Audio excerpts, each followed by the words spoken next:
Hi, this is Dr. Jaime Daniel, and welcome to my podcast.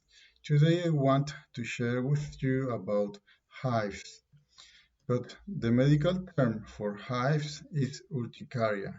Pay attention, it is important to know that both are talking about the same thing. Hives are raised or puffy areas of the skin that itch intensely. Hives are a very common condition. About 20% of people have hives at some time during their lives. Hives develop when there is a reaction that activates immune cells in the skin, called mast cells.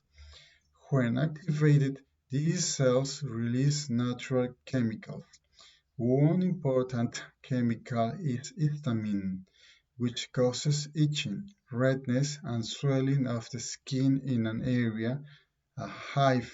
In most cases, hives appear suddenly and disappear within several hours. Hives usually respond well to treatment, which includes medicines and avoiding whatever triggered the hives. Hives are raised areas that itch intensely. Hives might look reddish in color or light-colored skin. The color changes can be hard to see on darker skin. In some cases, the raised areas enlarge and merge together. Itching is usually the most bothersome symptom of hives, and it may be severe enough to interfere with work and sleep. Severe pain, blood blister-like spots, and bruising of skin are not typical of hives. Having hives along with a fever and joint pains is also not typical. These symptoms suggest a different condition called urticaria vasculitis, which requires a different treatment. In up to one half of people with hives, a condition called angioedema also develops. Angioedema is similar to hives but occurs in the deeper layers of skin. Hives and angioedema can occur at the same time, doing symptoms like puffiness of the face, eyelids, ears, mouth, hands, feet, and genitalia.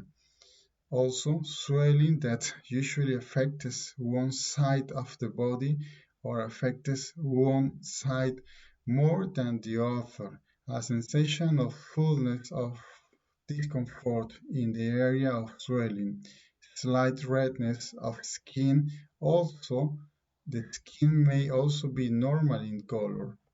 Hives can also occur as part of a more serious allergic reaction. You should see a doctor if you do some of these symptoms: trouble breathing, tightness in the throat, nausea or vomiting, cramping abdominal pain, passing out. Hives are classified based upon how long you have the hives. Hives can be acute, chronic, inducible. When you first get hives, you cannot tell how long they will last, and so you cannot tell if you have acute or chronic hives. Also, all types of hives look similar. They often have different triggers. Learning what triggers your hives can help you to avoid triggers. Most cases of hives are acute and will not last beyond a few days to 1 week or two. Triggers of acute hive can include infections, even a common cold, drugs like the non-steroidal anti-inflammatory, insect stings, and if you get hives all over your body after an insect sting, This may be a sign for a more serious reaction called anaphylaxis. Anaphylaxis must be treated as soon as possible. Food allergy can cause acute hives in some people. Food-associated hives typically appears within 30 minutes of eating the food. The foods most likely to cause hives in children include milk, eggs, peanuts, other nuts, soy, and wheat. The foods most likely to cause hives in adults include fish, shellfish, peanuts, and other nuts. Hives can occur after you touch certain substances if you are allergic to them. For example, children who are allergic to dogs may get hives if a dog licks them. Other things that can cause hives include plants, raw fruit and vegetables, and latex. Chronic hives occur daily or almost daily and last longer than 6 weeks, sometimes for years. Chronic hives can be frustrating because they come and go and can interfere with sleep, work, or school. Hives affect how you look, and people may worry about being near you for fear that you have a contagious infection. However, it is important to remember hives are not contagious. Chronic hives are rarely permanent. Almost 50% of people are hive-free within 1 year. Chronic hives are rarely caused by allergies and are not life-threatening. The bothersome symptoms of chronic hives are treatable in most people. In most cases of chronic hives, the cause is unknown, but the researchers suspect that problems in the immune system may play an important role. Hives can be a sign of several other medical or autoimmune conditions, including thyroid or liver diseases, chronic infections, or lupus.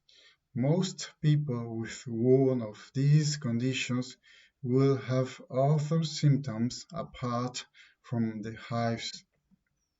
Hives can be triggered by a variety of physical factors, for example, exposure to cold, changes in body temperature or sweating, vibrations, pressure, exercise, sunlight, or water, though this is very rare. There are also things that do not usually cause hives in swelling but can make them harder to control. These include over-the-counter medication used to treat pain and fever, and any kind of opioid medication. Acetaminophen does not worsen hives or swelling, so this can be used to treat pain and fever instead. Other factors include alcohol, stress, sleep deprivation, and for people who menstruate monthly periods. Finally, there is a common condition called dermographism, literally skin writing. People with this condition develop reddened, raised lines if the skin is stroked firmly or scratched. Inducible highs tend to be long-lasting and are considered a type of chronic highs. Most people with hives do not need any testing. The diagnosis is usually based on their symptoms and a physical examination. However, tests may be recommended if hives do not resolve within 6 weeks. Skin testing for food and drug sensitivities may be recommended if there are concerns about allergies as a cause of symptoms. This is usually done for people with acute hives. Chronic hives are rarely caused by an allergy.